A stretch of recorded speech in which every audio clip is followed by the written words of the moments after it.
चेटकिणीचा गुलाम. काही वर्षांपूर्वी एका शहरात खूप मोठी मोठी दुकाने होती आणि अचानक त्या शहरात चोऱ्या होऊ लागल्या. अरे देवा, कोणीतरी माझं ज्वेलरीचं दुकान लुटलं रे.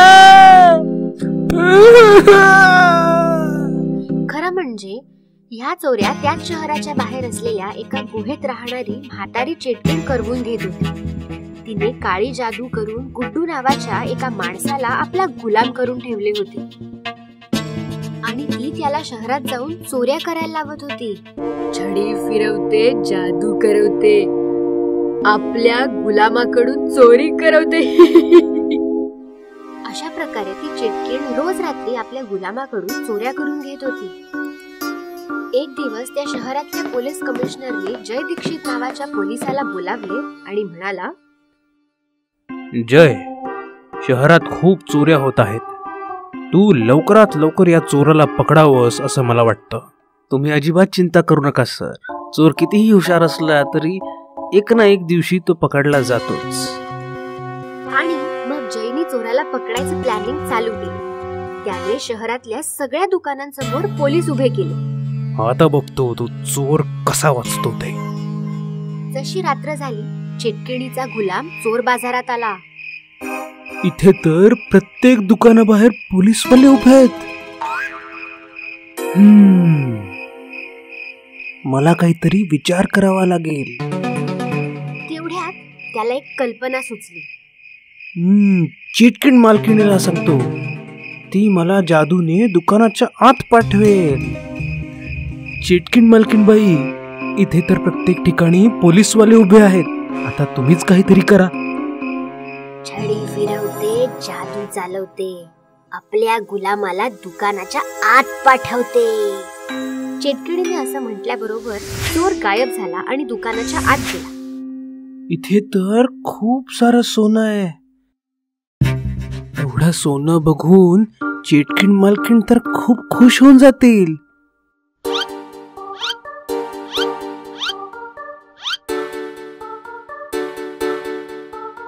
चेटकीण मालकीण बाई, मी चोरी केली.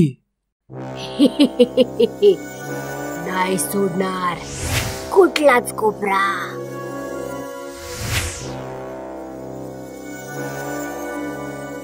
चोरून टाकणार सगळं सोनं. दुसरीकडे जयला वाटलं चोर चोरी करायला आलाच नाही. पण सकाळी जेव्हा दुकानं उघडली तेव्हा कळलं की धनीराम शेठच्या दुकानातलं सगळं सोनं चोरीला गेलं होतं. माझ्या दुकानातलं सगळं सोनं चोरीला गेलं. हे सगळं बघून जयला तर काहीच समजलं नाही. जय तिथून थेट जेलमध्ये बंदी असलेल्या एका तांत्रिकाकडे पोहोचला. काळी जादू करणाऱ्या तांत्रिका, मला तुझी गरज आहे. पण तुम्हीच माझं काळ्या जादूचं पुस्तक माझ्याकडून घेतलं आणि मला तुरुंगात टाकलं, तर मी आता तुमची मदत का करू? ते ह्यासाठी की जर तू मला या चोराला पकडायला मदत केलीस तर मी तुझी सुटका करून देईन. ठीक आहे. ह्याच्यानंतर जयने तांत्रिकाबरोबर मिळून एक प्लॅन केला आणि त्याच रात्री दोघेही बाजारात चोराची वाट पाहत थांबले. खूप वेळानंतर त्यांना एक चोर धपक्या पावलांनी येताना दिसला. मला वाटतं हाच तो चोर आहे. तांत्रिका, तू कामाला लाग. या चोराचे काळे डोळे बघून असं वाटतंय की याला कोणीतरी वश केलंय. मला याला त्यातून मुक्त करावे लागेल. तांत्रिकाने त्याच्या पुस्तकातून एक मंत्र वाचला. तांत्रिकाच्या पुस्तकातली जादू उडवून टाक त्याच्या डोळ्यातली जादू. तांत्रिकाचा मंत्र संपताच गुड्डू त्या चेटकिणीच्या वश मधून बाहेर आला. मला माफ करा. मला त्या चेटकिणीने वश केलं होतं. रडू नको आणि आम्हाला त्या चेटकिणीकडे घेऊन चल. गुड्डू त्यांना चेटकिणीच्या गुहेत घेऊन आला. तुम्ही सगळे इथे कसे काय आलात? आणि तुम्ही माझ्या गुलामाला काय केलं?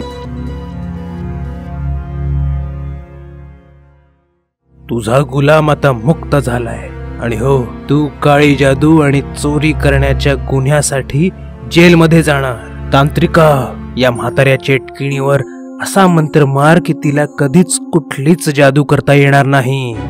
तांत्रिक तांत्रिक चेटकिण चेटकिण. म्हाताऱ्या चेटकिणीची जादू कायमसाठी फेल. अशा प्रकारे इन्स्पेक्टर जयने एका तांत्रिकाच्या मदतीने गुड्डूला चेटकिणीच्या जादूपासून मुक्त केलं आणि त्या चेटकिणीची जादू कायमसाठी बंद करून तिला जेल बंद करून टाकलं. आजीच्या घरी भूत. उन्हाळ्याच्या सुट्ट्या लागल्या होत्या. कौशिक आणि टीना त्यांच्या मावस भाऊ बहीण लिली आणि मयूर सोबत ट्रेनने त्यांच्या आजोळी विलासपूरला चालले होते. चौघेही विलासपूरला त्यांच्या आजी आजोबांच्या घरी पोहोचले. आजी आजोबांचं घर म्हणजे खूप जुना एक लांब लचक वाडा होता. वाड्यामध्ये फक्त आजी आजोबाच राहायचे. त्यांची दोन्ही मुलं फॉरेनला शिफ्ट झाली होती. चौघही भाऊ बहीण पोहोचताच आजी आजोबांना मिठी मारतात.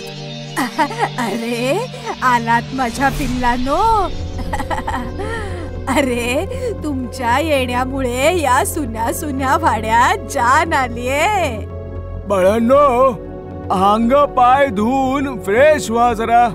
आजीने तुमच्यासाठी गरमागरम जेवण बनवलंय. म्हणजे तुम्ही अजून कोणी नोकर नाही ठेवलाय? आई समजावून समजावून थकून गेलीये तुम्हाला. यावर आजी आजोबा किंवा कोणीच काही उत्तर नाही दिलं. सर्वांनी हात पाय धुवून जेवण जेवून घेतलं आणि मग चौघं प्रत्येकाच्या रूम मध्ये जाऊन झोपले. पण लिलीला मात्र झोप येत नव्हती. तिला अख्खं घर फिरून पाहायचं होतं. झोप येत नाहीये. सगळा वाडा फिरून येते. सगळे तर झोपलेत. डिस्टर्ब करायला कोणीच येणार नाही. लिली बेडरूम मधनं निघून चालू लागली. तेव्हा आजी आजोबांच्या बेडरूम मधनं कुरबुरीचा आवाज ऐकू यायला लागला. लिली लपून ऐकू लागली. नाही, मुलांना अजिबात सांगायचं नाहीये, ती घाबरून जातील. अहो, पण काही नाही, मी जरा बाहेरून फिरून येतो. लिली घाबरली आणि आजोबांच्या बाहेर यायच्या आधीच मागच्या दिशेने पळू लागली, जेणेकरून आजोबांनी तिला पाहू नये. पळता पळता ती फारच दूर पोहोचली की अचानक कोणीतरी तिला एका रूम मध्ये खेचून घेतलं आणि मग दरवाजा बंद झाला. रूम मध्ये फारच अंधार होता आणि एक शिडी उभी होती जी वर एका दुसऱ्या मजल्यावर जायची. कोण आहे? कोणी खेचलं मला आतमध्ये? टीना, मयूर, मला माहितीये ही मस्ती तुम्हीच करू शकता. तेव्हा अचानकपणे लिलीच्या पाठीवर कोणीतरी हात ठेवला. लिलीने मागे वळून पाहिलं तर तिचा थरकाप उडाला. एक भयंकर भूत उभं होतं आणि हसत होतं. लिली बेटा, ये माझ्याकडे ये. भूत, भूत, भूत. भूत लिलीच्या दिशेने पुढे येऊ लागलं. लिली जोरात ओरडली आणि तिने तिचे दोन्ही डोळे बंद केले. Lily, what happened? तू इकडे काय करतेस? लिलीने डोळे उघडले तर समोर कौशिक, मयूर आणि टीना होते. लिलीने कौशिकला मिठी मारली आणि रडू लागली. कौशिक, इकडे भयानक भूत आहे. लिली, कम ऑन, भूत वगैरे काही नसतं. नक्कीच तुला भ्रम झाला असेल. तेव्हा अचानकपणे टीना जोरात किंचाळली. काय झालं? टीनाने शिडीच्या दिशेने इशारा केला. शिडीवर तेच भूत बसलं होतं. भूत बघून सगळ्यांची अवस्था बिकट झाली. मुलांनो, ओळखलं मला? मी तुमच्या सोबत खेळायचो, तुम्हाला झोपाळ्याला झोके द्यायचो. बघ बघ, तोच आहे, तोच आहे. या माझ्याकडे.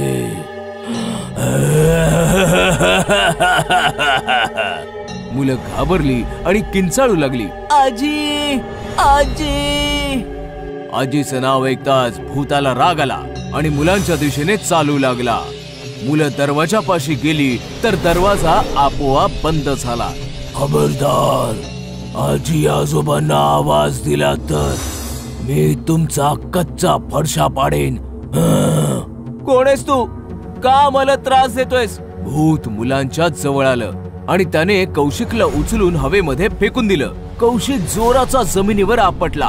ओ गॉड, लागलं रे. मग भूताने प्रत्येकाला हवेमध्ये उचलून फेकून दिलं. चौघही जोर जोरात ओरडू लागले. भूत जोर जोरात हसू लागलं की तेवढ्यात अचानक शिडीवरून खाली उतरून आजी आजोबा आले. आजोबांच्या हातामध्ये छडी होती. आजी आजोबांना पाहिल्यानंतर लहान मुलांच्या जीवामध्ये जीव आला आणि भूत आजोबांची छडी पाहून घाबरून गेलं. भूत पळून जाईल याच्या आधीच आजोबांनी त्यांच्या छडीने भूताला मारायला सुरुवात केली.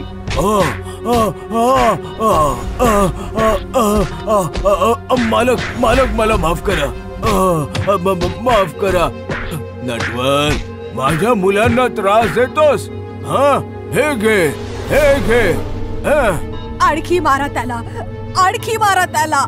आजोबांनी भूताला खूप मारलं आणि भूत खूप घायाळ झालं. चल पळ, पुन्हा मुलांना त्रास दिलास ना तर लक्षात ठेव.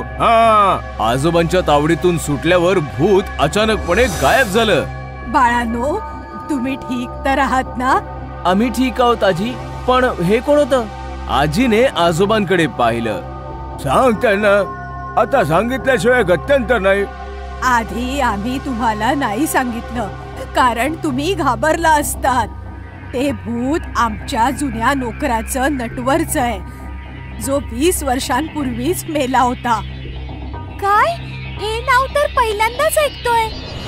हो, तेव्हा तुम्ही सगळे खूप लहान होतात. तेव्हा ना नटवरच तुमची देखभाल करायचा. पण एक दिवस त्याचा मृत्यू झाला आणि त्यानंतर आम्ही ठरवलं की आम्ही पुन्हा इथे नोकर ठेवणार नाही. नटवर कसा मेला हे फक्त आम्हा दोघांना माहितीये. कसा मेला होता तो? एका रात्रीची गोष्ट आहे. नटवर रात्री घरात चोरी करून पळून चालला होता. त्यात कुत्रे ओरडायला लागले आणि आजोबांना जाग आली. नटवर आजोबांना खूप घाबरायचा. पळून जाता आलं नाही म्हणून तो पुन्हा घरात आला. पायऱ्यांवरून तो पळत होता. अचानक पाय घसरून तो पडला आणि त्यातच तो मेला. तेव्हापासून त्याचं भूत या वाड्यात फिरतय. बरं झालं आजोबांनी त्याला धडा शिकवला. आता तो परत तर नाही येणार ना? परत तर तो नक्कीच येईल, फक्त तुम्हाला मात्र त्रास नाही देणार. हे ऐकताच मुलं चिंतेमध्ये गळली. पण आजोबांच्या छडीने कमाल केली होती. त्या दिवसानंतर नटवरचं भूत त्या वाड्यामध्ये कधीच दिसलं नाही. डॉक्टर बनला भूत. ही कहाणी आहे शाहगंजची.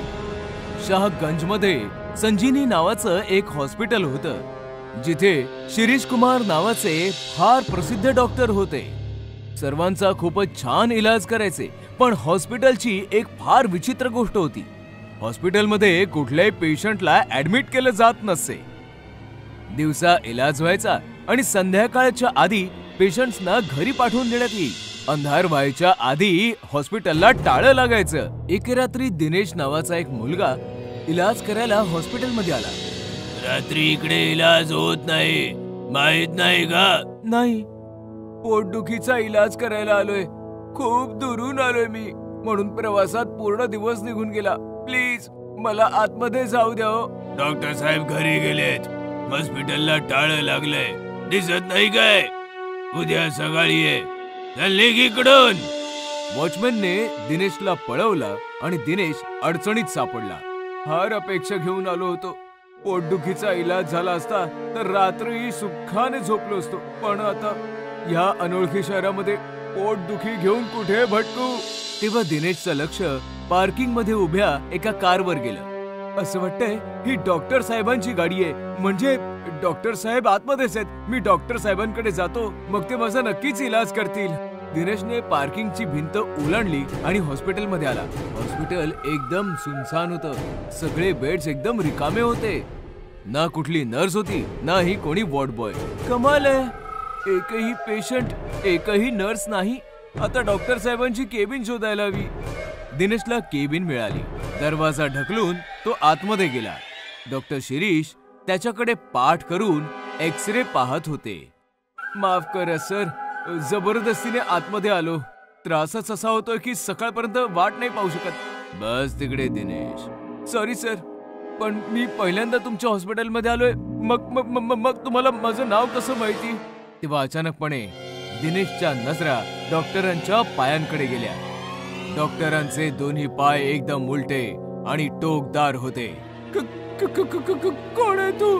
डॉक्टर जसा दिनेशकडे वळला, दिनेशचा श्वास अडकला, कारण की डॉक्टर एक भयानक भूत होता. दिनेश लगेच दरवाजाच्या दिशेने पळाला, पण दरवाजा तर लॉक्ड होता. दरवाजा उघडा, वाचवा वाचवा. पण डॉक्टराच्या भूताने दिनेशला पटकन पकडलं. तू इकडे आलायस तर स्वतःच्या मर्जीने, पण जाशील माझ्या मर्जीने, आणि मी तुला जाऊ नाही देणार.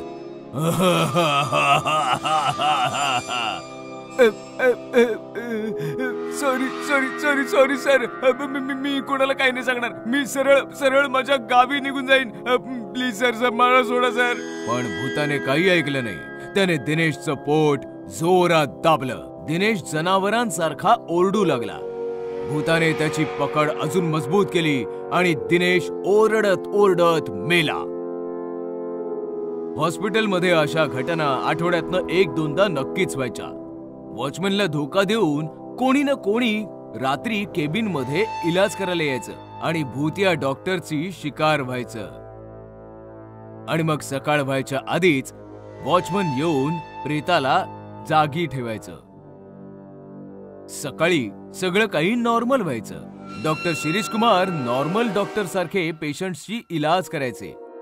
पण रात्रीचा अंधार होताच भयानक भूत व्हायचे. अखेर काय रहस्य होतं भूत या डॉक्टरचं, याची 10 वर्षापूर्वीची एक कहाणी आहे. 10 वर्षांपूर्वी एके रात्री पाशा नावाचा किलर पोलिसांच्या गोळ्यांनी घायाळ होऊन संजीवनी हॉस्पिटलमध्ये आला. ए डॉक्टर, चल गोळ्या काढ. ही तर पोलीस केसची गोष्ट आहे. चल गोळ्या काढ, नाही तर गोळ्या घालीन तुझ्या डोक्यात. बंदुकीच्या धाकाने पाशाने त्याचा इलाज केला आणि इलाज होताच डॉक्टरवर त्याची बंदूक साधली. अरे, मी तर इलाज केला ना? हो, इलाज केलास आणि त्याच्या सोबतच पोलिसांना पण इन्फॉर्म केलास. धोकेबाज. पाशाने बंदुकीने डॉक्टरचा जीव घेतला आणि मग तिथून पळून गेला. तेव्हापासनं डॉक्टर भूत बनलाय. दिवसा रोग्यांचा उपचार करतो आणि रात्री हैवान. एके रात्रीची गोष्ट आहे. वॉचमन गेटवर नव्हता.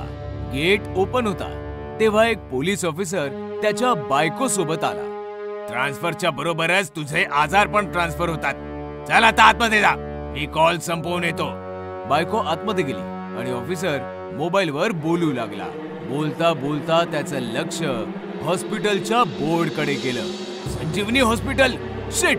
ऑफिसर पळत पळत केबिन मध्ये आला आणि त्याने पाहिलं डॉक्टरच्या भूताने त्याच्या बायकोचा गळा आवळला होता.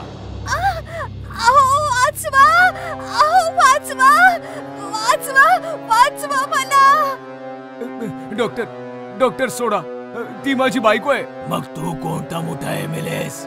थांब, तुझाही नंबर लवकर येईल. मी एमएलए नाही, मी तोच ऑफिसर आहे ज्याला तू त्या दिवशी कॉल करून पाशाची इन्फॉर्मेशन दिली होतीस 10 वर्षापूर्वी. आठवते? ऑफिसरचं म्हणणं ऐकल्यावर भूताने त्या बाईलाच सोडलं. बोल, कुठे आहे तो पाशा? मला त्याचा जीव घ्यायचा आहे. काही गरज नाहीये. तुझ्या कॉल नंतर मी त्याला शहरातनं बाहेर जाऊ दिलं नाही. त्याचा एन्काउंटर केला. एन्काउंटर व्हायच्या आधी त्याने तुझ्याबद्दल सांगितलं होतं. पाशा मारला गेलाय. आता तूही असं लोकांना मारणं बंद कर. ठीक आहे, मला पाशाला मारायचं होतं, पण हॉस्पिटलमध्ये कैद होतो. तू त्याला मारून माझा बदला पूर्ण केलायस. आता मला या भूताचा अवताराचा त्याग करायचा आहे.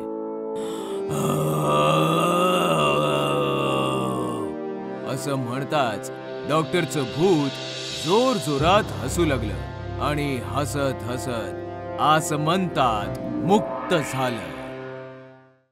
बायको बनली चेटकीण. बऱ्याच वर्षांपूर्वी कोणत्या तरी एका शहरात अनिल आणि संजना नामक पती पत्नी राहत होते.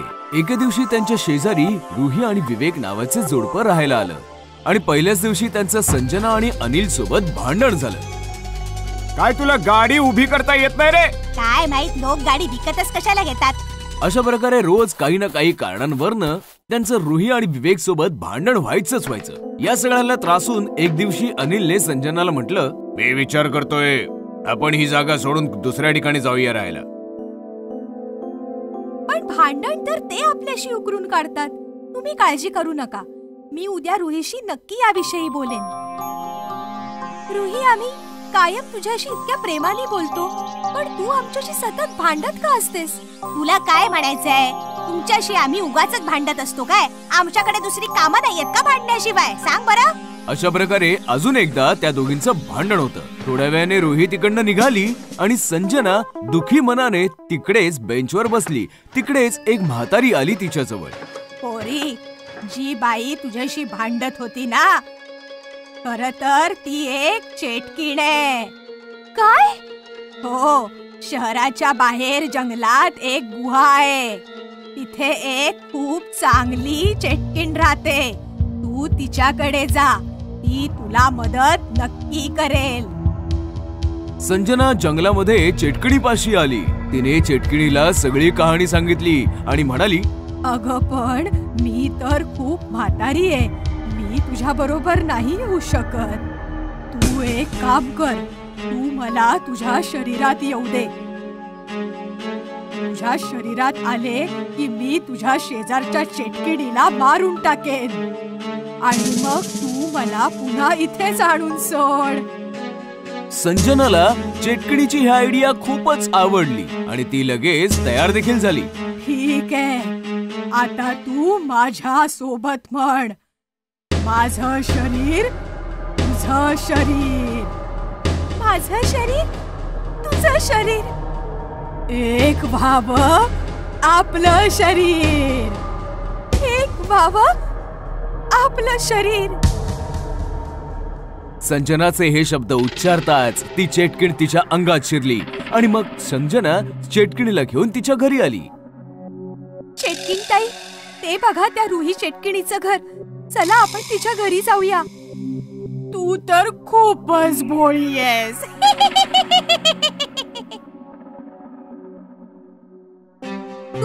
तुम्ही अशा का हसताय? कारण रुही चेटकीण नाहीये, चेटकीण तर मी आहे. आज त्या म्हाताऱ्या बाईचं रूप घेऊन मीच तुला माझ्याकडे बोलवलं होतं. काय काय आहे ना, माझं शरीर खूप म्हातारं झालं होतं, म्हणूनच तुझ्या शरीरात येण्यासाठी मी हा सगळा खेळ रचला.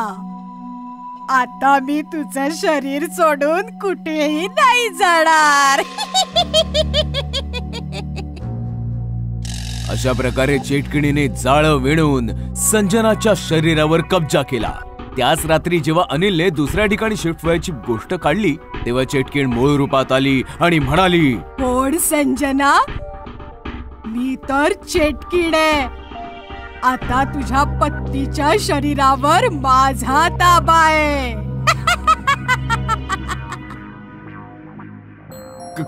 काय? माझी पत्नी चेटकीण बनलीये? आता तुला या चेटकीण बायको बरोबरच राहावं लागेल. अनिलला काहीच कळलं नाही की नेमकं काय करावं. असेच काही दिवस निघून गेले. मग एके दिवशी अनिलने प्लान बनवला.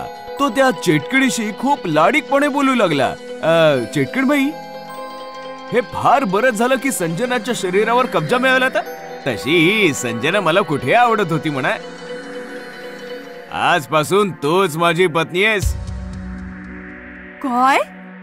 मी तुझी चेटकीण बायको आहे? हो, पण मला एका गोष्टीची भ्रांत आहे की कोणी संजनाच्या शरीरातनं तुला काढू नये म्हणून. मला या शरीरातून कोणीही बाहेर नाही काढू शकत. तरी पण काहीतरी एखादी अशी गोष्ट असेल ना जिच्यापासून धोका आहे तुला. अशी तर फक्त एकच गोष्ट आहे, ती आहे माझी छडी, जिला मी माझ्या गुहेत लपवून ठेवलंय. जर कोणी माझी जादूची छडी तोडली तर माझी जादू संपून जाईल आणि मी मरेन. पुढच्या सकाळी जेव्हा चेटकीण गाढ झोपली होती तेव्हा अनिल त्या चेटकिणीच्या गुहेत गेला आणि पटकन तिची जादुई छडी घेऊन घरी आला. अनिल, तू माझी जादूची छडी घेऊन काय करतोयस? चेटकिणी, आता मरायला सज्ज हो, असं म्हणताच अनिलने ती छडी तोडली. छडी तुटताच ती चेटकीण संजनाच्या शरीरातून बाहेर आली आणि हळूहळू ती हवेमध्ये गायब झाली. अशा पद्धतीने चेटकिणीने तिच्या चातुर्याने अनिलच्या पत्नीच्या शरीरावर कब्जा मिळवला आणि मग अनिलने चतुराईने त्याच्या पत्नीला चेटकिणीच्या पाशातून मुक्त केलं. भूत या पंक्चरवाला. मुंबई पुणे हायवे अंधारामध्ये गडला होता. थंडीमुळे हायवे सुनसान होता आणि सुनसान हायवेवर एक कार जोराने पास होत होती. गप्पा टप्पा करत करत राघव आणि श्वेता रस्ता कापत होते की अचानक कारचा बॅलन्स बिघडला आणि कार रस्त्याच्या कडेला उतरली. राघव, सांभाळून. राघवने जोरात ब्रेक लावला. दोघे कारच्या बाहेर आले तर कारचा टायर पंक्चर होता. शिट यार, स्टेपनी पण नाहीये, आता काय करायचं? थंडीमुळे टायरचं टेम्परेचर बिघडलं आणि तो फुटला. म्हटलं होतं मी हळू चालव म्हणून. राघवने समोर पाहिलं तर एक पंक्चरचं दुकान समोर दिसत होतं. थँक गॉड, झाला जुगाड. हॅलो, कोणी आहे का? दुकानातनं एक माणूस बाहेर आला ज्याने थंडीच्या कारणामुळे अख्ख्या शरीरभर शॉलने झाकून घेतलं होतं. कारचा टायर पंक्चर झालाय, बनवू शकता का हो? थांबा, अवजार घेऊन येतो. पंक्चरवाल्याचा आवाज जरा भारी भारीच होता. तो सामान घेऊन आला. कारचा टायर उघडून त्याने कारला जॅक लावला आणि पंक्चर बनवू लागला. श्वेता, थंडी वाढते, तू कार मध्ये बस, मी जरा हलका होऊन येतो. हा. श्वेता कार मध्ये बसली आणि राघव हलका व्हायला निघून गेला. राघव परत आला तर त्याने पाहिलं की आग जळत आहे आणि पंक्चरवाला त्याचं काम शांततेने करत आहे. आग बघताच राघव शेकोटी पाशी बसला. श्वेता पण गाडीतनं उतरून शेकोटी पाशी आली. कार मध्ये थंडी वाजते का? अचानकपणे श्वेताचं लक्ष शेकोटीवर गेलं तर ती चमकलीच. राघव, याने तर आपल्या कारची ट्यूब जाळली. मग हा पंक्चर कसला बनवतोय? अरे हो भाऊ, आमची ट्यूब का बरं जाळली? त्यांनी पंक्चरवाल्याकडे पाहिलं तर त्यांचे डोळे विस्फारलेच राहिले. पंक्चरवाला एक भयानक भूत बनला होता ज्याचं पूर्ण शरीर जळलेलं होतं. ट्यूब जाळली कारण की मी पण जळलो होतो. बघायचंय तुम्हाला कसं? भूत श्वेता आणि राघवच्या जवळ आलं तर दोघांचे श्वास रोखले. भूताने जळती ट्यूब उचलली आणि दोघांच्या गळ्यामध्ये घातली. त्यामुळे दोघे जळताना तडफडून मेले. या घटनेचे शिकार फक्त राघव आणि श्वेता नव्हते. जी कोणती कार हायवेने जायची नक्कीच पंक्चर व्हायची आणि पंक्चरवाला भूत पंक्चर बनवण्याच्या बहाण्याने जळती ट्यूब गळ्यामध्ये टाकून लोकांना मारून टाकायचा. पुण्याचे कमिशनर मौर्य आपल्या कार जवळ उभे राहून फोनवर बोलत होते. हॅलो, ऐका मुंबई कमिशनर, मी मौर्य बोलतोय. ड्रग्ज माफिया टोंडरा मुंबईमध्ये लपलाय. तुमचे काही पोलीसवाले त्याला साथ देत आहेत. तो पुण्यातनं पळालाय. तुम्ही त्याला आणि काही करप्ट ऑफिसरना पकडा. मी लिस्ट पाठवतो आणि मुंबईकडे निघतो. सर, मी पण येतो. एकट्याने जाण्यामध्ये धोका आहे. मी सांगितलं ना, माझ्या सोबत कोणी येणार नाही. मौर्य कार मध्ये बसून निघून गेले. मौर्याची कार वेगाने हायवे कापत होती. अचानक जोरदार ब्रेक लावून थांबली. मौर्याने बाहेर येऊन पाहिलं तर शेट यार, हिला पण आताच पंक्चर व्हायचं होतं. तेव्हा अचानक मागणं आवाज आला. काळजी करू नका साहेब, पंक्चरवाला अवजारांसकट हजर आहे. मौर्याने पाहिलं तर मागे पंक्चरवाला उभा होता. जरा लवकर करा भाऊ, क्रिमिनलला पकडायला जायचंय. पंक्चरवाल्याने टायर उघडून जॅक लावला.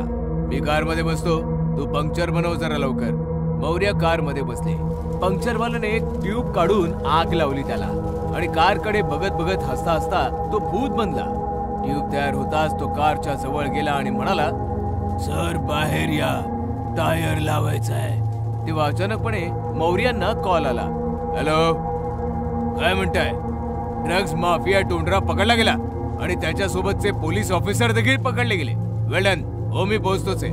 मौर्य कार मधनं उतरून बाहेर आले तर पंक्चरवाला गायब होता आणि कारची ट्यूब जळत होती. मौर्य समजला की काहीतरी गडबड आहे. त्याने पिस्तूल काढली आणि पटकन मागे वळला तर त्याच्या मागे पंक्चरवालं भूत हसत उभं होतं.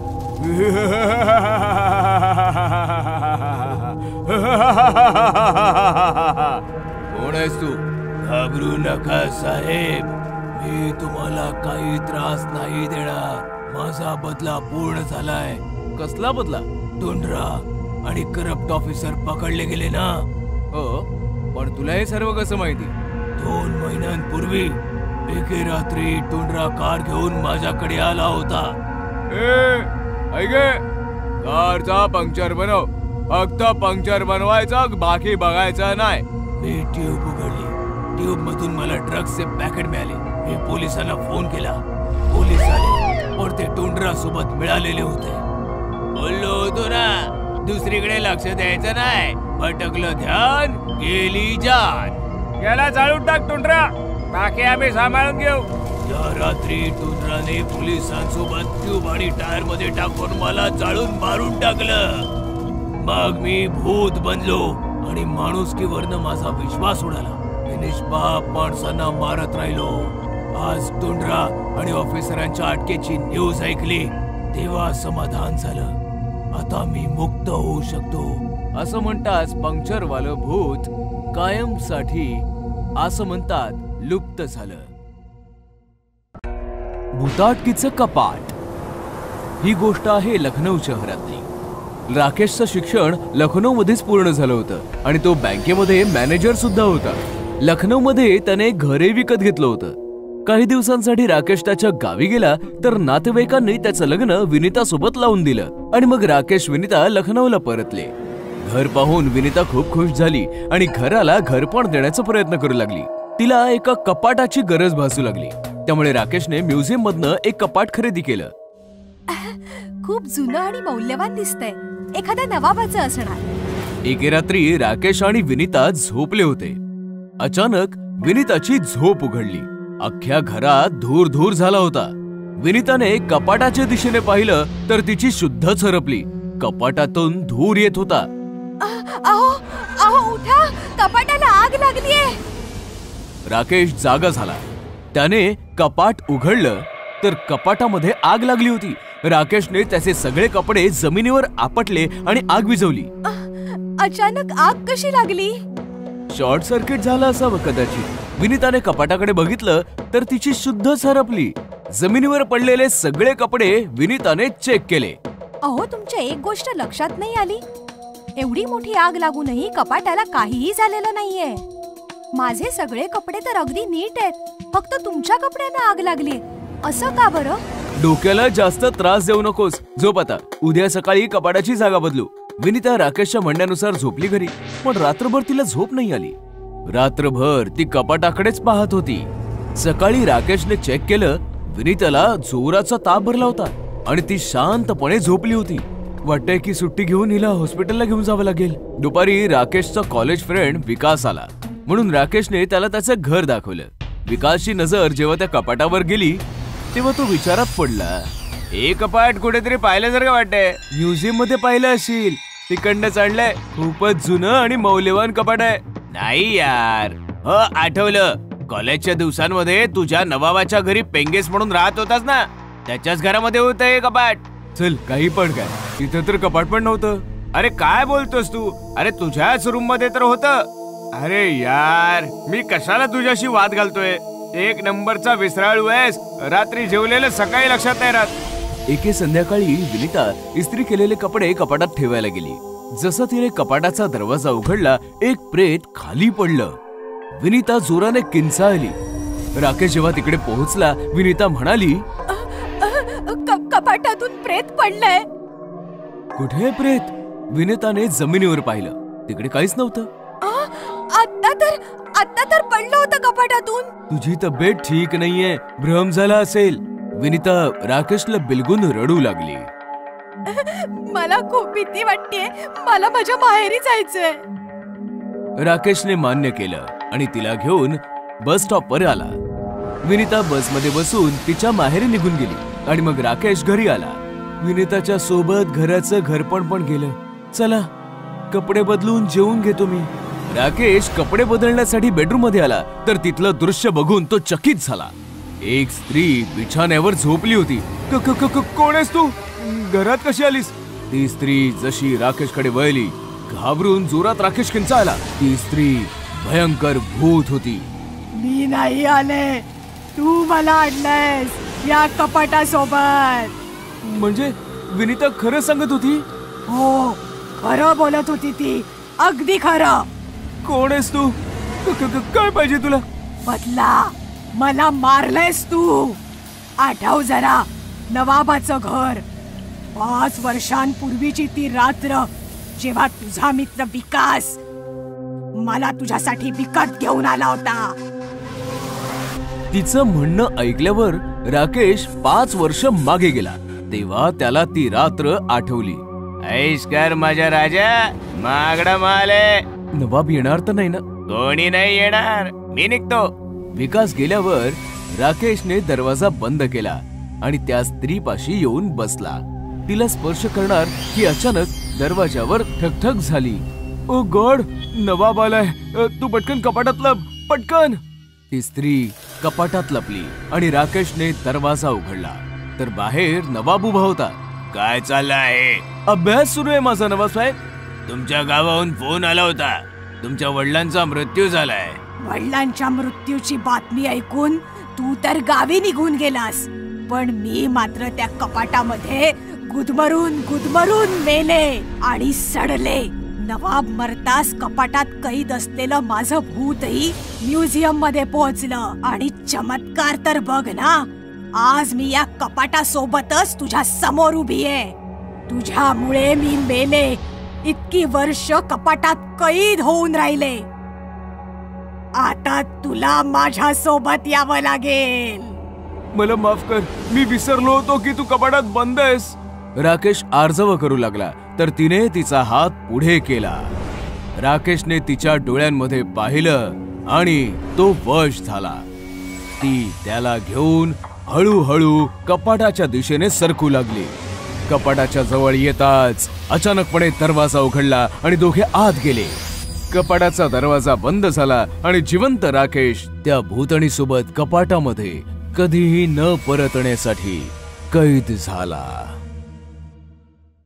डॉक्टर बनला भूत ही कहाणी आहे शाहगंजची.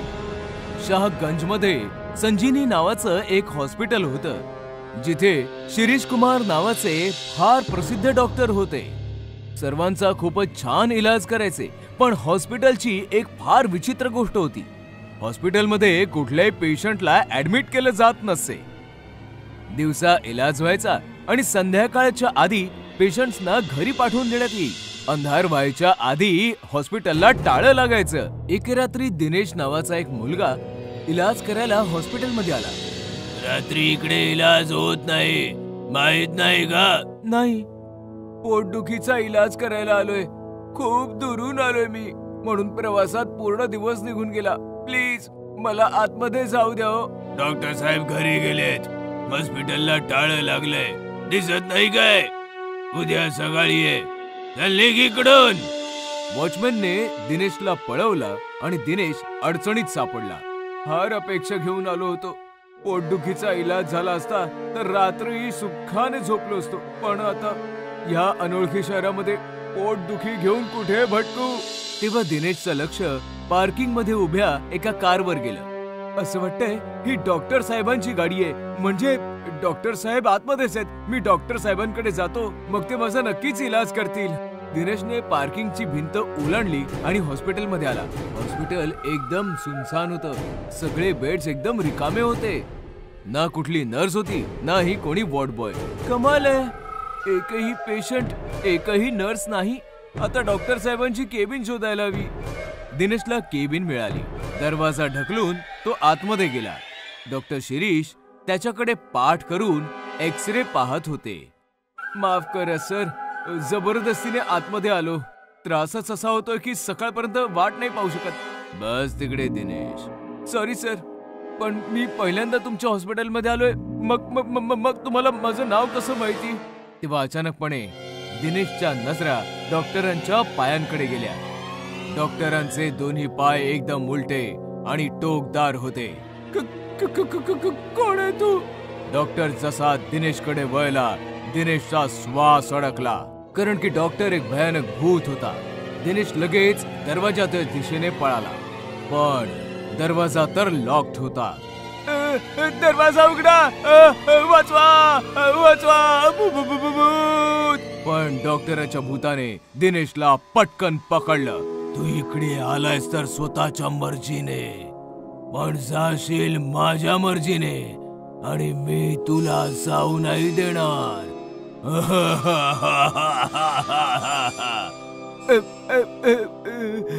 सॉरी सर, मी कोणाला काही नाही सांगणार. मी सरळ माझ्या गावी निघून जाईन. प्लीज सर, मला सोडा सर. पण भूताने काही ऐकलं नाही. त्याने दिनेशचं पोट जोरात दाबलं. दिनेश जनावरांसारखा ओरडू लागला. भूताने त्याची पकड अजून मजबूत केली आणि दिनेश ओरडत ओरडत मेला. हॉस्पिटलमध्ये अशा घटना आठवड्यातनं 1-2दा नक्कीच व्हायच्या. वॉचमॅनला धोका देऊन कोणी ना कोणी रात्री केबिन मध्ये इलाज करायला यायचं आणि भूत या डॉक्टरची शिकार व्हायचं. आणि मग सकाळ व्हायच्या आधीच वॉचमन येऊन प्रेताला जागी ठेवायचं. सकाळी सगळं काही नॉर्मल व्हायचं. Doctor Shirish Kumar normal doctor सारखे पेशंट्सची इलाज करायचे. पण रात्रीचा अंधार होताच भयानक भूत व्हायचे. अखेर काय रहस्य होतं भूत या डॉक्टरचं, याची 10 वर्षापूर्वीची एक कहाणी आहे. 10 वर्षांपूर्वी एके रात्री पाशा नावाचा किलर पोलिसांच्या गोळ्यांनी घायाळ होऊन संजीवनी हॉस्पिटलमध्ये आला. ए डॉक्टर, चल गोळ्या काढ. ही तर पोलीस केसची गोष्ट आहे. चल गोळ्या काढ नाही तर गोळ्या घालीन तुझ्या डोक्यात.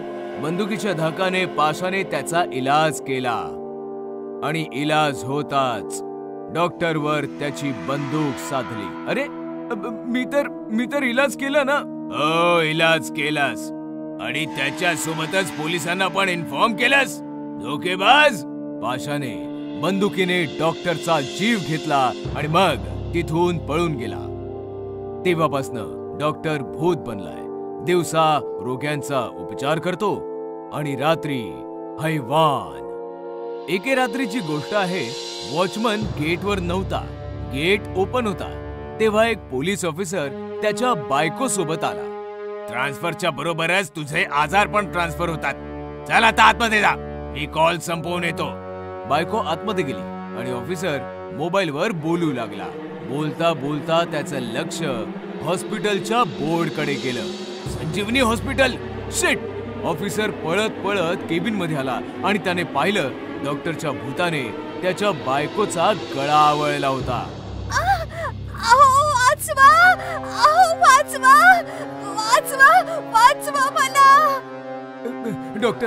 डॉक्टर सोडा, ती माझी बायको आहे. मग तू कोणता मोठा एमएलएस? तुझाही नंबर लवकर येईल. मी एमएलए नाही, मी तोच ऑफिसर आहे ज्याला तू त्या दिवशी कॉल करून पाशाची इन्फॉर्मेशन दिली होतीस 10 वर्षापूर्वी. आठवते? ऑफिसरचं म्हणणं ऐकल्यावर भूताने त्या बाईलाच सोडलं. बोल, कुठे आहे तो पाशा? मला त्याचा जीव घ्यायचा आहे. काही गरज नाहीये.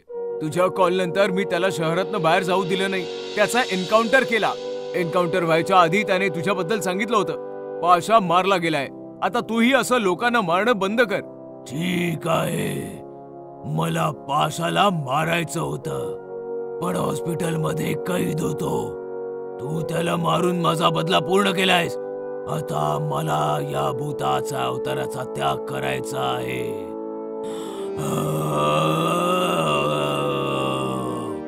असं म्हणताच डॉक्टरचं भूत जोर जोरात हसू लागलं आणि हसत हसत आसमंतात मुक्त झालं. भूतिया हॉस्पिटल पार्ट 4. नैनितालच्या मस्त वातावरणात आणि घनदाट जंगलांच्या मध्ये एक छोटंसं सुंदर गाव होतं, नमनपूर. नमनपूरची लोक फारच भोळी भाबडी आणि सरळ साधी होती.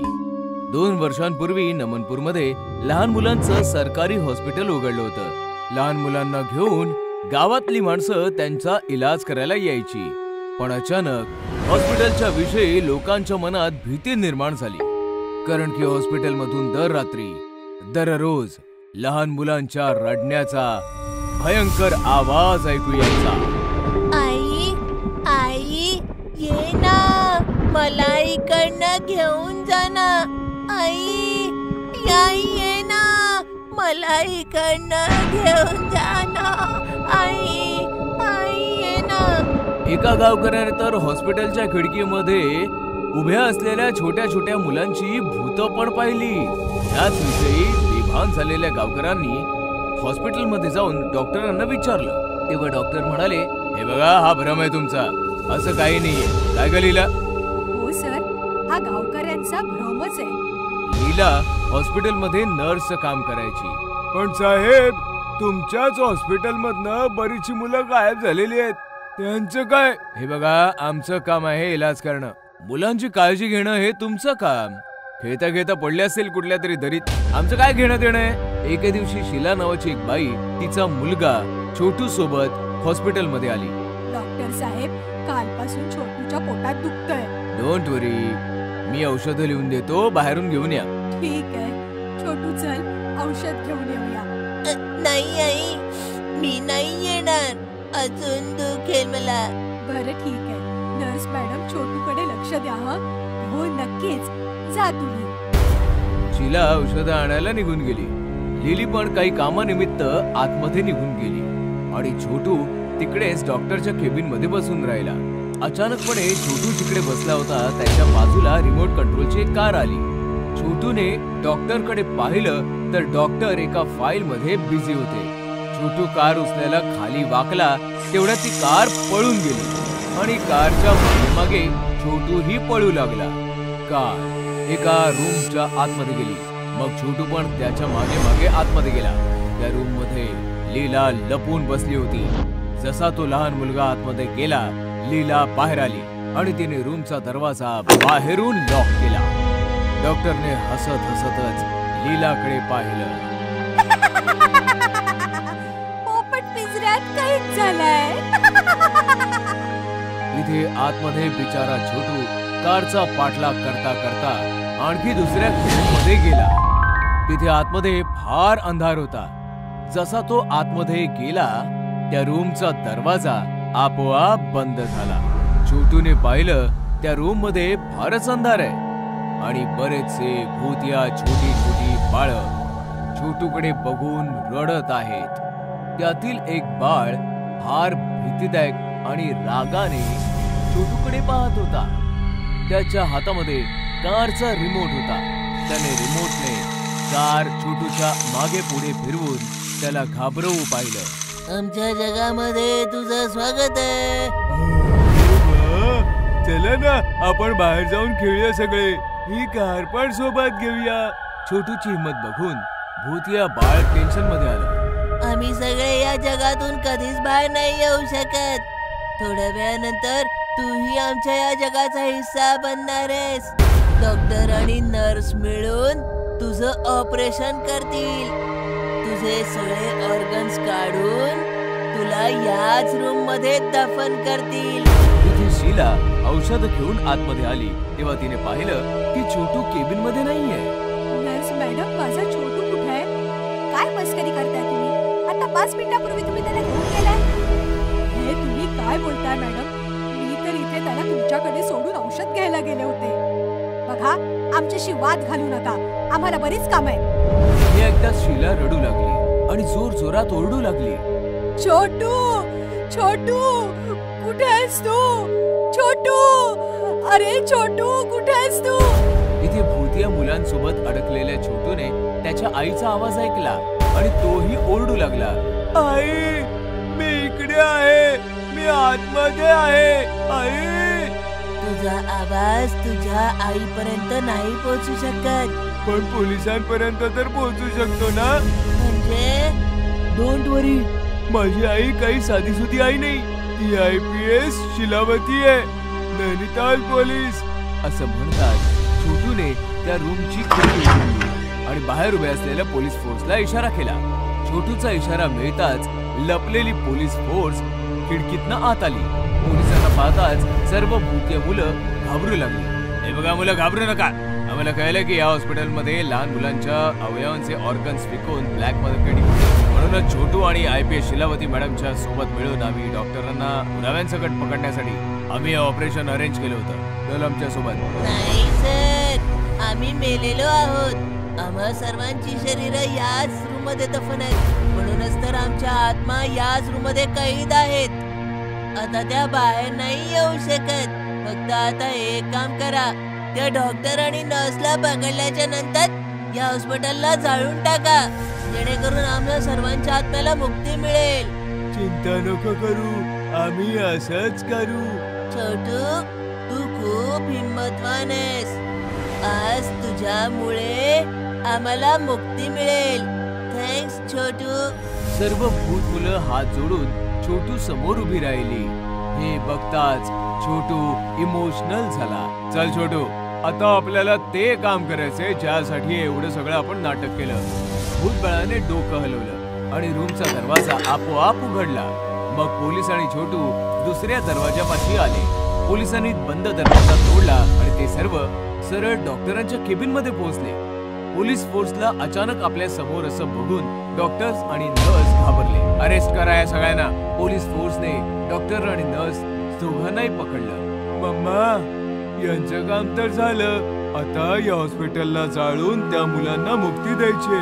मग काय, पोलीस फोर्स डॉक्टर आणि नर्सला घेऊन निघून गेले. शीलावती आणि छोटूने हॉस्पिटलला आग लावली. बघता बघता हॉस्पिटल जळू लागलं आणि हॉस्पिटलमध्ये कैद असलेल्या लहान मुलांची आत्मा आकाशामध्ये मुक्त होऊ लागली. राव डॉक्टर बायसन, तुझ्यामुळे आपण हे मिशन कंप्लीट करू शकलो. असं म्हणून शीलावतीने छोटूला मिठी मारली आणि दोघांच्या समोर ते भूतिया हॉस्पिटल बघता बघता जळून राख झालं. भूतिया पंक्चरवाला. मुंबई पुणे हायवे अंधारामध्ये गडला होता. थंडीमुळे हायवे सुनसान होता आणि सुनसान हायवेवर एक कार जोराने पास होत होती. गप्पा टप्पा करत करत राघव आणि श्वेता रस्ता कापत होते की अचानक कारचा बॅलन्स बिघडला आणि कार रस्त्याच्या कडेला उतरली. राघव, सांभाळून. राघवने जोरात ब्रेक लावला. दोघेही कारच्या बाहेर आले तर कारचा टायर पंक्चर होता. शिट यार, स्टेपनी पण नाहीये. आता काय करायचं? थंडीमुळे टायरचं टेम्परेचर बिघडलं आणि तो फुटला. म्हटलं होतं मी हळू चालव म्हणून. राघवने समोर पाहिलं तर एक पंक्चरचं दुकान समोर दिसत होतं. थँक गॉड, झाला जुगाड. हॅलो, कोणी आहे का? दुकानातनं एक माणूस बाहेर आला ज्याने थंडीच्या कारणामुळे अख्ख्या शरीरभर शॉलने झाकून घेतलं होतं. कारचा टायर पंक्चर झालाय, बनवू शकता का हो? थांबा, अवजार घेऊन येतो. पंक्चरवाल्याचा आवाज जरा भारी भारीच होता. तो सामान घेऊन आला. कारचा टायर उघडून त्याने कारला जॅक लावला आणि पंक्चर बनवू लागला. श्वेता, थंडी वाढते, तू कार मध्ये बस, मी जरा हलका होऊन येतो. हा. श्वेता कार मध्ये बसली आणि राघव हलका व्हायला निघून गेला. राघव परत आला तर त्याने पाहिलं की आग जळत आहे आणि पंक्चरवाला त्याचं काम शांततेने करत आहे. आग बघताच राघव शेकोटी पाशी बसला. श्वेता पण गाडीतनं उतरून शेकोटी पाशी आली. कार मध्ये थंडी वाजते का? अचानकपणे श्वेताचं लक्ष शेकोटीवर गेलं तर ती चमकलीच. राघव, याने तर आपल्या कारची ट्यूब जाळली. मग हा पंक्चर कसला बनवतोय? अरे हो भाऊ, आमची ट्यूब का बरं जाळली? त्यांनी पंक्चरवाल्याकडे पाहिलं तर त्यांचे डोळे विस्फारलेच राहिले. पंक्चरवाला एक भयानक भूत बनला होता, ज्याचं पूर्ण शरीर जळलेलं होतं. ट्यूब चाळली, कारण की मी पण जळलो होतो. बघायचंय तुम्हाला कसं? भूत श्वेता आणि राघवच्या जवळ आलं तर दोघांचे श्वास रोखले. भूताने जळती ट्यूब उचलली आणि दोघांच्या गळ्यामध्ये घातली. त्यामुळे दोघे जळताना तडपडून मेले. या घटनेचे शिकार फक्त राघव आणि श्वेता नव्हते. जी कोणती कार हायवेने जायची नक्कीच पंक्चर व्हायची आणि पंक्चरवाला भूत पंक्चर बनवण्याच्या बहाण्याने जळती ट्यूब गळ्यामध्ये टाकून लोकांना मारून टाकायचा. पुण्याचे कमिशनर मौर्य आपल्या कार जवळ उभे राहून फोनवर बोलत होते. हॅलो, ऐका मुंबई कमिशनर, मी मौर्य बोलतोय. ड्रग्ज माफिया टोंडरा मुंबईमध्ये लपलाय. तुमचे काही पोलीसवाले त्याला साथ देत आहेत. तो पुण्यातनं पळालाय. तुम्ही त्याला आणि काही करप्ट ऑफिसरना पकडा. मी लिस्ट पाठवतो आणि मुंबईकडे निघतो. सर, मी पण येतो. एकट्याने जाण्यामध्ये धोका आहे. मी सांगितलं ना, माझ्या सोबत कोणी येणार नाही. मौर्य कार मध्ये बसून निघून गेले. मौर्याची कार वेगाने हायवे कापत होती. अचानक जोरदार ब्रेक लावून थांबली. मौर्याने बाहेर येऊन पाहिलं तर शेट यार, हिला पण आताच पंक्चर व्हायचं होतं. तेव्हा अचानक मागणं आवाज आला. काळजी करू नका साहेब, पंक्चरवाला अवजारांसकट हजर आहे. मौर्याने पाहिलं तर मागे पंक्चरवाला उभा होता. जरा लवकर करा भाऊ, क्रिमिनलला पकडायला जायचंय. पंक्चरवाल्याने टायर उघडून जॅक लावला. मी कार मध्ये बसतो, तू पंक्चर बनव जरा लवकर. मौर्य कार मध्ये बसले. पंक्चरवाल्याने एक ट्यूब काढून आग लावली त्याला आणि कारकडे बघत हसता तो भूत बनला. ट्यूब तयार होताच तो कारच्या जवळ गेला आणि म्हणाला, सर बाहेर या, टायर लावायचा आहे. तेव्हा अचानकपणे मौर्यांना कॉल आला. हॅलो, काय म्हणताय? ड्रग्ज माफिया टोंडरा पकडला गेला आणि त्याच्यासोबतचे पोलीस ऑफिसर देखील पकडले गेले. वेल डन. हो, मी पोहोचतोच आहे. मौर्य कार मधनं उतरून बाहेर आले तर पंक्चरवाला गायब होता आणि कारची ट्यूब जळत होती. मौर्य समजला की काहीतरी गडबड आहे. त्याने पिस्तूल काढली आणि पटकन मागे वळला तर त्याच्या मागे पंक्चरवालं भूत हसत उभं होतं.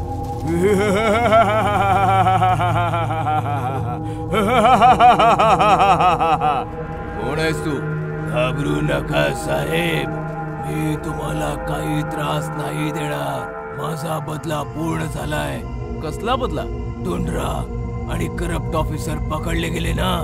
हो, पण तुला हे सर्व कसं माहिती? 2 महिन्यांपूर्वी एके रात्री टोंडरा कार घेऊन माझ्याकडे आला होता. कारचा पंक्चर बनव, फक्त पंक्चर बनवायचा, बाकी बघायचा नाही. मी ट्यूब उघडली. ट्यूब मधून मला ड्रग्जचे पॅकेट मिळाले. मी पोलिसांना फोन केला. पोलीस आले पण ते टोंडरा सोबत मिळालेले होते. बोललो होतो ना, दुसरीकडे लक्ष द्यायचं नाही. भटकलं ध्यान, गेली जान. याला जाळून टाक टोंडरा, बाकी आम्ही सांभाळून घेऊ. या रात्री टोंडराने पोलिसांसोबत ट्यूब आणि टायर मध्ये टाकून मला जाळून मारून टाकलं. मग मी भूत बनलो आणि माणुसकीवरनं माझा विश्वास उडाला. मी निष्पाप माणसांना मारत राहिलो. आज टोंडरा आणि ऑफिसरांच्या अटकेची न्यूज ऐकली तेव्हा समाधान झालं. आता मी मुक्त होऊ शकतो. असं म्हणताच पंक्चरवालं भूत कायमसाठी असं म्हणतात लुप्त झालं. भूत या आंबेवाला. गरमीचा सीझन म्हणजेच आंब्यांचा सीझन. या सीझन मध्ये आंबे आणि आमरसांचा मजा घेतला जातो. पण हाच आमरसाचा सीझन अमनपूरसाठी खुनाचा सीझन बनला. घडलं काही असं की शहरामध्ये रात्रीच्या समयी एक आंबेवाला घरोघरी फिरायचा. आंबे घ्या ताजे ताजे, मोठे मोठे रसदार आंबे, आंबे घ्या आंबे. आणि जसं कोणी दरवाजा उघडायचं, अहो ताई आंबे घ्या. अरे कसे घेऊ, जरा चव घेऊन बघते. आंबेवाला टोपलीतून एक आंबा उचलून त्याचा रस समोरच्या व्यक्तीच्या हातावर द्यायचा तर आमरस नाही, रक्त यायचं. रक्त? हे काय आहे? काय रे आंबेवाल्या, ही काय थट्टा आहे? आंबेवाला नाही, भूतिया आंबेवाला. असं म्हणताच तो आंबेवाला एक भयानक भूत बनायचा. आणि सुरीने समोरच्याचा गळा चिरायचा. शहरामध्ये भूत या आमरसवाल्याने दहशत माजवली होती. आंबेवाल्याच्या दहशतीमुळे अख्खं शहर भयभीत झालं होतं. एका तांत्रिकाची मदत घेतली. मी खूप प्रयत्न केले, पण तो भूत या आंबेवाला वशमध्ये येत नाहीये. जर त्याच्यापासून वाचायचं असेल तर आंबे खाणं सोडून द्या. आंबे विकत घेऊ नका. बाबा, आम्ही त्याच्याकडे नाही जात. तो स्वतःहून आमच्याकडे यायचा. त्याचा पण एक इलाज आहे माझ्याकडे. असं म्हणताच त्या तांत्रिकाने घराच्या एका भिंतीवर काही लिहिलं. आंबेवाले आंबे नका आणू. हे काय आहे बाबा? हाच मंत्र आहे, त्याच्यापासून वाचायचा.